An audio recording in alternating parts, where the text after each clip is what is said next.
Hello दोस्तों, राधे राधे, जय माता दी। आप सभी को गोवर्धन पूजा की हार्दिक शुभकामनाएं।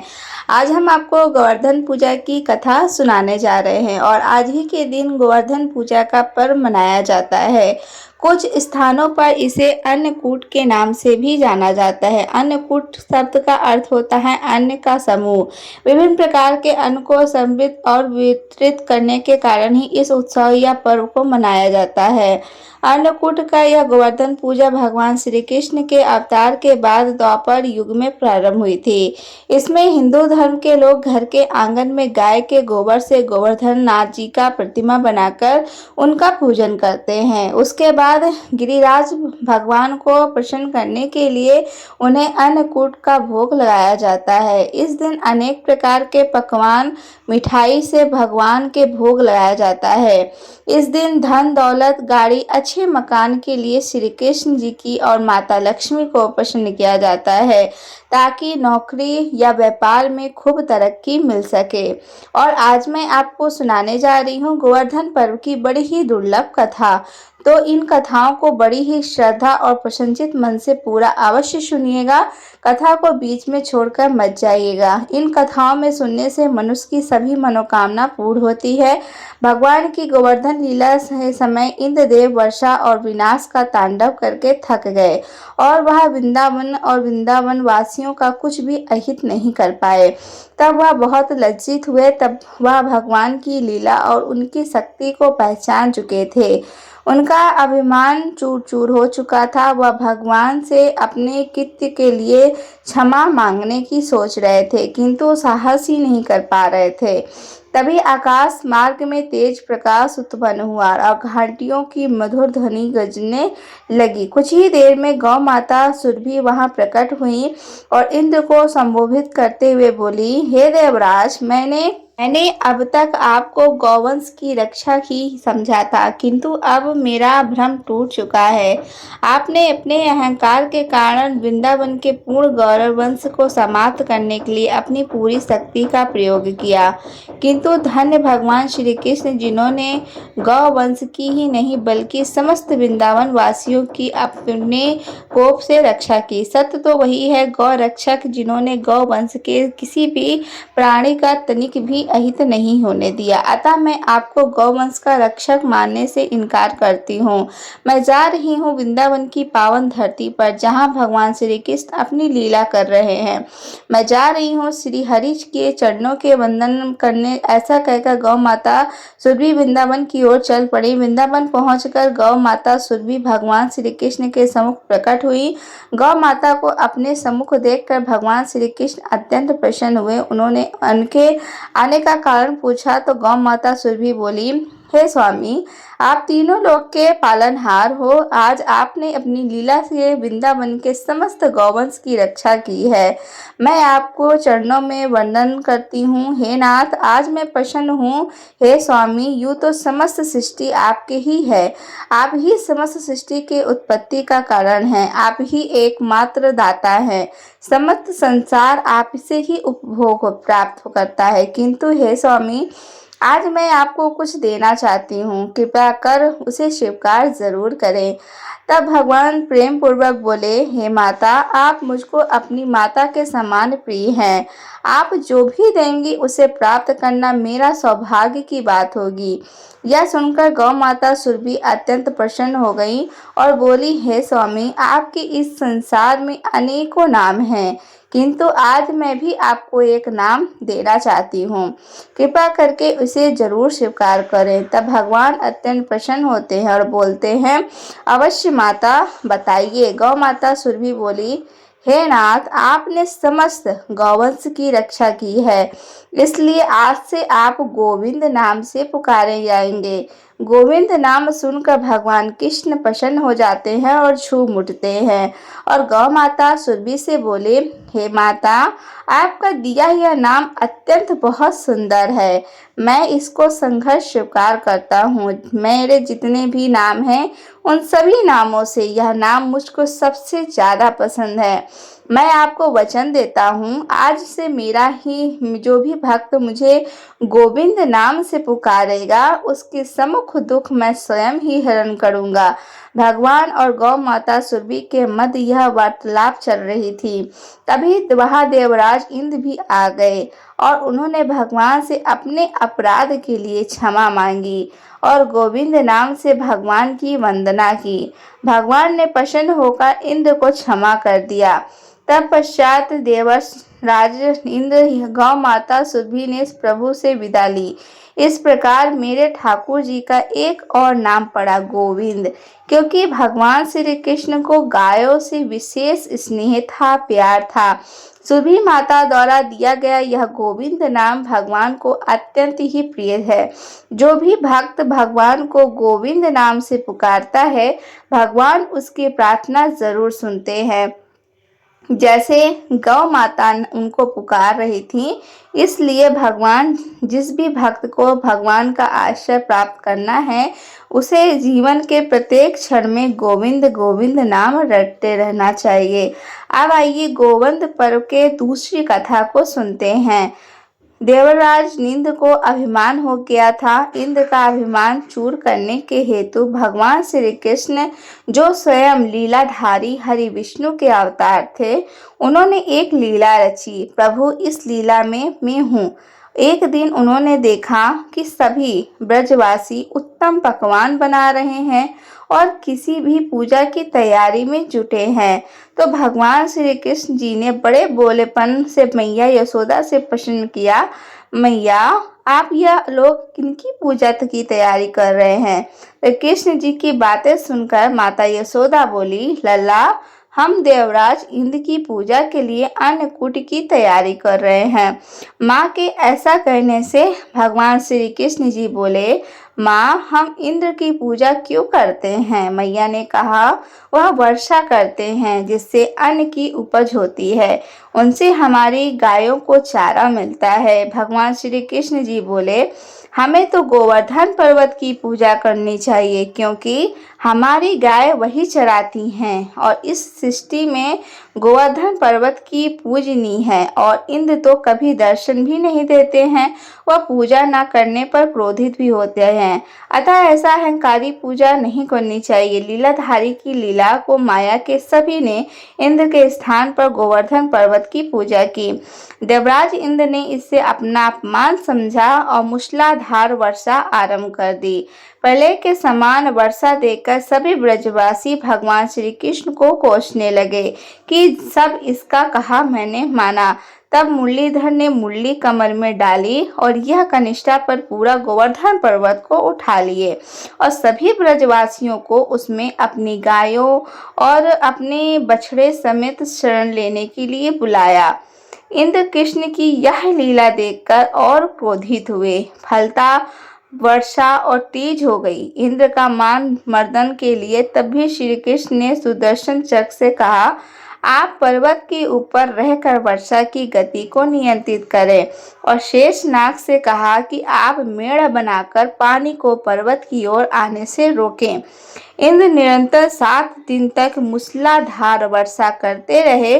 तब उन्हें लगा कि उनका सामना करने वाला कोई आम मनुष्य नहीं हो सकता। अतः वे ब्रह्मा जी के पास पहुंचे और जब वृंदावन कह सुनाया, तो ब्रह्मा जी ने इंद्र से कहा कि आप जिस कृष्ण की बात कर रहे हैं, वह भगवान विष्णु के साक्षात अंश हैं और पूर्ण पुरुषोत्तम नारायण हैं। ब्रह्म जी के मुख से यह सुनकर इंद्र अत्यंत लज्जित हुए और श्री कृष्ण जी से कहा कि प्रभु मैं आपको पहचान नहीं पाया, इसलिए अहंकार वंश भूल कर बैठा। आप दयालु हैं, आप कृपालु हैं, इसलिए मेरी इस भूल को क्षमा कर दीजिए। इसके पश्चात देवराज इंद्र बोले, मुरलीधर की पूजा करें। उन्हें भोग लगाया और भगवान से क्षमा मांगकर अपने लोक को चले गए। तब भगवान श्री कृष्ण जी कहने लगे, ब्रज के लोग अपने पशु आदि के साथ पर्वत के नीचे निकलकर अपने घेरों में चले गए। तत्पश्चात श्री कृष्ण जी ने पर्वत को उसी स्थान पर ज्यों का त्यों रख दिया।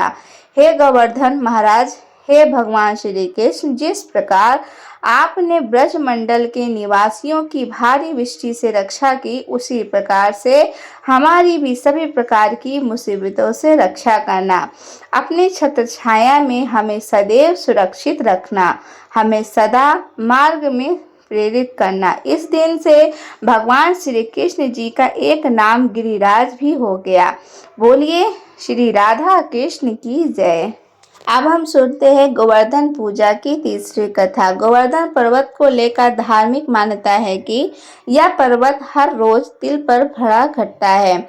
इसके पीछे एक रोचक कथा है। हर रोज घटने का कारण ऋषि पुलस्त्य का श्राप है। कथा के अनुसार इस बार ऋषि पुलस्त्य गिरिराज पर्वत के पास से गुजर रहे थे। तभी उन्हें इसकी खूबसूरती इतनी पसंद आई कि मंत्रमुग्ध हो गए और ऋषि पुलस्त्य ने द्रोणाचल पर्वत पर निवेदन किया कि मैं काशी में रहता हूँ, आप अपने पुत्र गोवर्धन को मुझे दे दीजिए। मैं उसे काशी में स्थापित करूँगा और वहीं रहकर इसकी पूजा करूँगा। पिता द्रोणाचल पुत्र गोवर्धन को बिछोह से दुखी हुए। गोवर्धन ने कहा, हे महात्मा, मैं आपके साथ चलूंगा, लेकिन मेरी एक शर्त है। शर्त यह है कि आप मुझे सबसे पहले जहां भी रख देंगे, मैं वहीं स्थापित हो जाऊंगा। पुलस्त्य ने शर्त मान ली। गोवर्धन ने ऋषि से कहा, मैं 2 योजन ऊंचा और 5 योजन चौड़ा हूँ, आप मुझे काशी कैसे ले जाएंगे? तब ऋषि ने कहा, मैं अपने तपोबल के माध्यम से तुम्हें अपनी हथेली पर उठाकर ले जाऊंगा। ऋषि पर्वत को उठाकर चलने लगे। रास्ते में ब्रज आया और गोवर्धन पर्वत को दिखाई ही यहाँ पर भगवान श्री कृष्ण अपने बाल्यकाल में लीला कर रहे हैं। बड़ा मनोहरी दृश्य और भगवान मन भावना जगह है। उनकी वहां ठहरने की इच्छा हुई। इसके बाद गोवर्धन पर्वत ऋषि के हाथों में अपना भार बढ़ाने लगे, जिसे ऋषि ने आराम और साधना के लिए पर्वत के नीचे रख दिया। ऋषि पुलस्त्य यह बात भूल गए थे कि उन्हें गोवर्धन पर्वत को कहीं भी नहीं रखना है। साधना के बाद ऋषि ने पर्वत उठाने की बहुत कोशिश की, लेकिन पर्वत हिला तक नहीं। इससे ऋषि पुलस्त्य बहुत क्रोधित हो गए और उन्होंने शाप दे दिया कि तुमने मेरी मनोरथ को पूर्ण नहीं होने दिया, इसलिए अब हर रोज तिल की भर तुम्हारा क्षण होता रहेगा।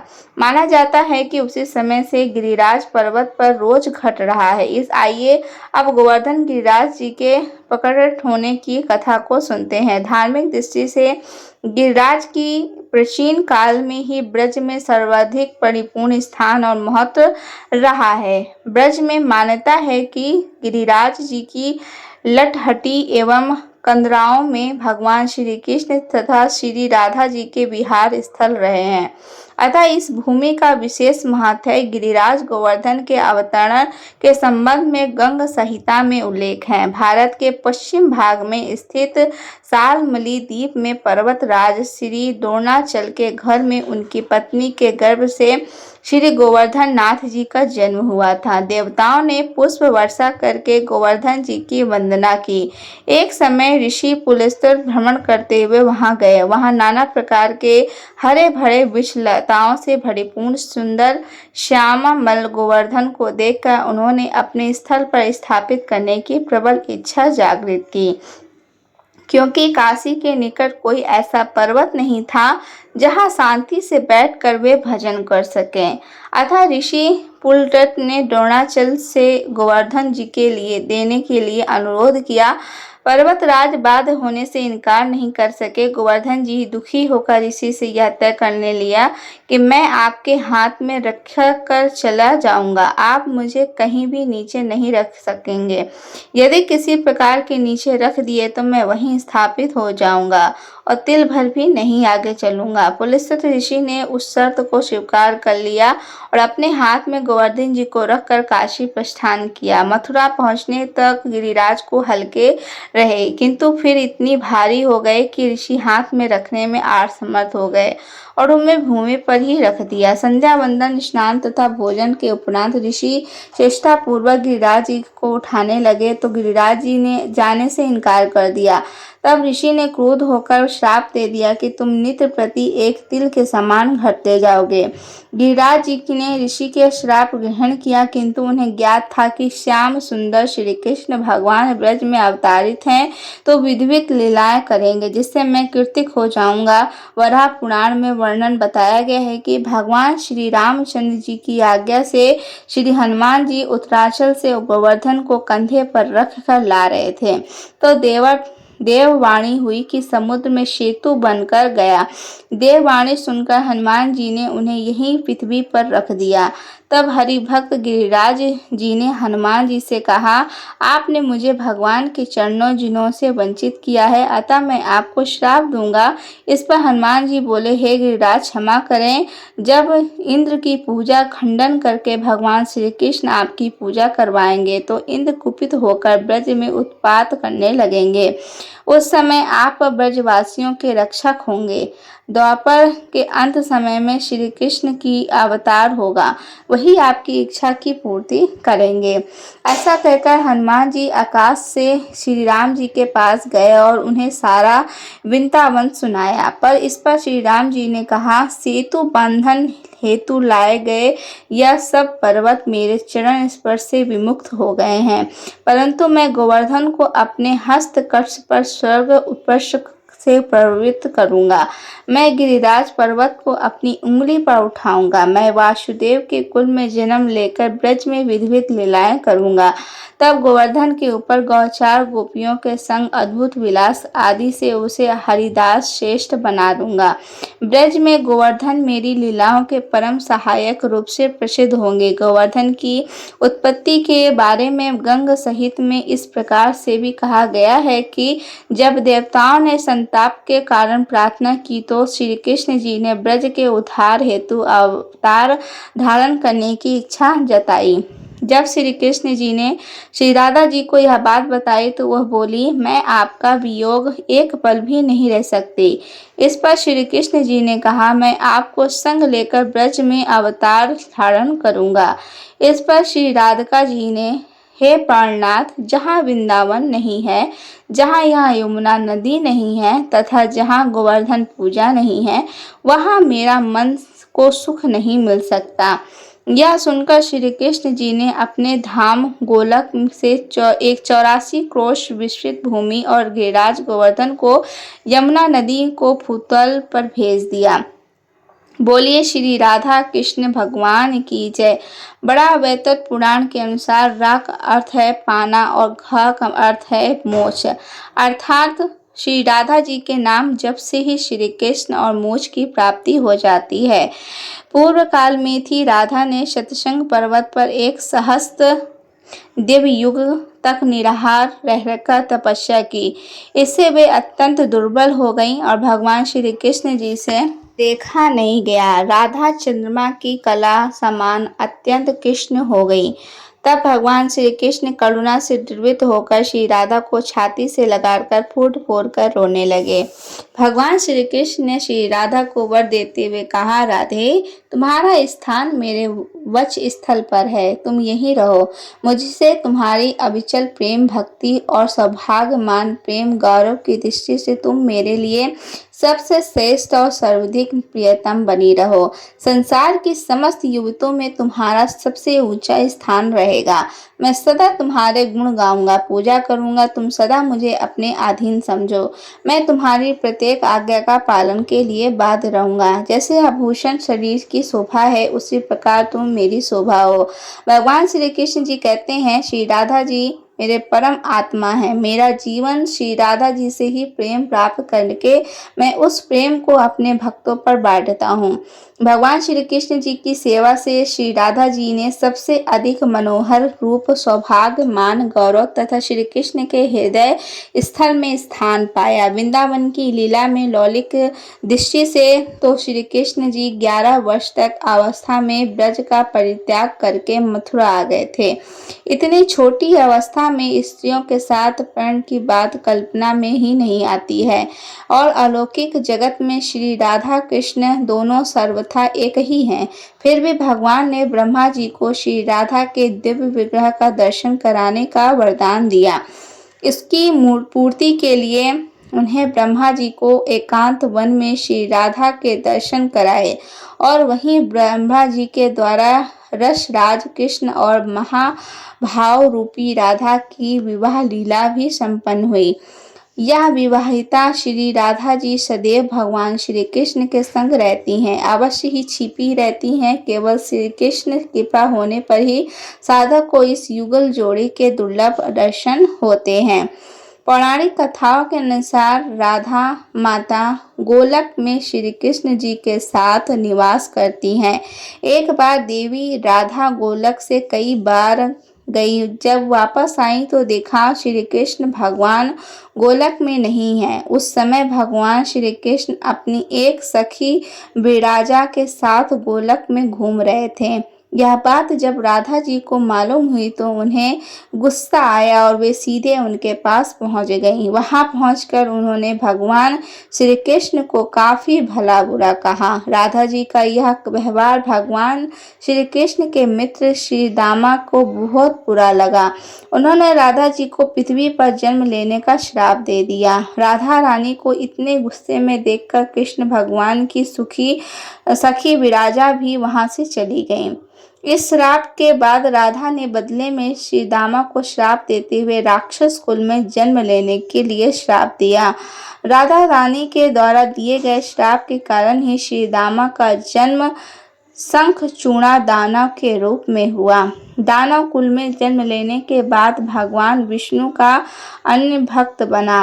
वहीं दूसरी ओर राधा रानी ने पृथ्वी पर वृषभानु के घर पुत्री के रूप में जन्म लिया, लेकिन राधा रानी वृषभानु जी की पत्नी देवी कीर्ति के गर्भ से नहीं जन्मी थी। दरअसल जिस समय श्री दामा और राधा रानी एक दूसरे को श्राप दिया तब भगवान श्री कृष्ण जी ने राधा रानी से कहा कि आपको पृथ्वी पर देवी कीर्ति और वृषभानु जी की पुत्री के रूप में रहना है। इसके आगे भगवान श्री कृष्ण ने राधा रानी से कहा कि जब आप विवाह के योग हो जाएंगी तो आपका विवाह मनुष्य के अवतार में नारायण नामक एक वैश्य से होगा। हालांकि वह भी मेरे अंश अवतारों में से ही एक होगा। आप धरती पर भी मेरी प्रियतम बनकर ही रहेंगी, परंतु हम दोनों को वहां बिछड़ने का दुख सहन होना होगा। हे राधा रानी, अब आप धरती पर जन्म लेने के लिए तैयार करें। सांसारिक दृष्टि से देवी कीर्ति गर्भवती हुई, उन्हें प्रसव भी हुआ, लेकिन देवी कीर्ति के गर्भ में योग माया की प्रेरणा से वायु का प्रवेश हुआ और उन्होंने वायु को ही जन्म दिया। जब वह प्रसव पीड़ा से गुजर रही थी, उसी समय महादेवी राधा रानी एक प्यारी सी कन्या के रूप में प्रकट हो गई। जिस दिन राधा रानी प्रकट हुई वहां भाद्रपद शुक्ल पक्ष की अष्टमी का दिन था और एक बार नारद मुनि ने पृथ्वी लोक पर राधा नाम की महिमा सुनी और सुना रही थी। वहां श्री कृष्ण जी की सबसे बड़ी भक्त नारद जी को लगता था कि श्री हरि सबसे बड़े भक्त हैं। अपने मन का शंका का निवारण करने के लिए नारद जी श्री कृष्ण के पास गए और श्री कृष्ण जी को अंतर्यामी समझ गए कि नारद जी के मन में क्या शंका चल रही है। श्री कृष्ण जी ने सोचा नारद जी को राधा रानी के प्रेम और भक्ति का अनुभव तो कराना ही पड़ेगा। जब नारद जी श्री कृष्ण जी के पास आए तो श्री कृष्ण अपना सिर पकड़कर बैठ गए और नारद जी श्री कृष्ण जी से पूछा, प्रभु आपको क्या हुआ है? तब श्री कृष्ण जी कहने लगे, नारद जी मेरे सिर में बहुत दर्द हो रहा है। नारद जी पूछने लगे कि प्रभु आपको इस दर्द का निवारण कैसे होगा? तब श्री हरि कृष्ण जी ने, अगर कोई मेरा सच्चा भक्त अपने चरणों को धोकर उसका चरणामृत मुझे पिलाए तो मेरे सिर का दर्द ठीक हो जाएगा। तब नारद जी सोचने लगे कि मैं श्री हरि का सच्चा भक्त हूँ, लेकिन श्री कृष्ण को अपने चरणों का चरणामृत पिलाने से मुझे नरक का तुल्य पाप लगेगा, इसलिए ऐसा पाप मैं अपने सिर पर नहीं ले सकता। नारद जी ने रुक्मणी जी से कहा और बाकी रानियों से इस समस्या को सुनाया, लेकिन कोई भी पाप को अपने सिर पर लेने के लिए तैयार नहीं हुआ। नारद जी को राधा रानी की याद आई और वह भी तो श्री कृष्ण की सच्ची भक्त हैं। नारद जी ने जाकर सारा प्रसंग राधा रानी को सुनाया। राधा रानी ने उसी समय बर्तन में जल लेकर अपने चरणों को धोकर वहाँ जल नारद जी को दिया और कहा जल्दी से जाकर इसे कृष्ण को दे दो। राधा रानी नारद जी से कहने लगी, मैं जानती हूँ कि इस बात के लिए मुझे नरक पर तुल्य पाप लगेगा। राधा रानी आगे नारद जी से कहती हैं, श्री कृष्ण के दर्द के निवारण के लिए मैं कोई भी पाप अपने सिर पर लेने के लिए तैयार हूँ। नारद जी श्री कृष्ण के पास गए तो श्री कृष्ण मंद मंद मुस्कुरा रहे थे। अब तक नारद जी को समझ गए थे कि राधा रानी श्री कृष्ण से निश्चल प्रेम करती हैं और उनकी सबसे बड़ी भक्त हैं तथा श्री कृष्ण ने यह सारी लीला मुझ पे यह एहसास कराने के लिए रची थी। तो बोलिए राधा कृष्ण की जय। अगर ये वीडियो आपको पसंद आई होगी तो चैनल को सब्सक्राइब कर दीजिएगा, वीडियो को लाइक कर दीजिए, कमेंट सेक्शन में जय गोविंद जरूर लिखिएगा।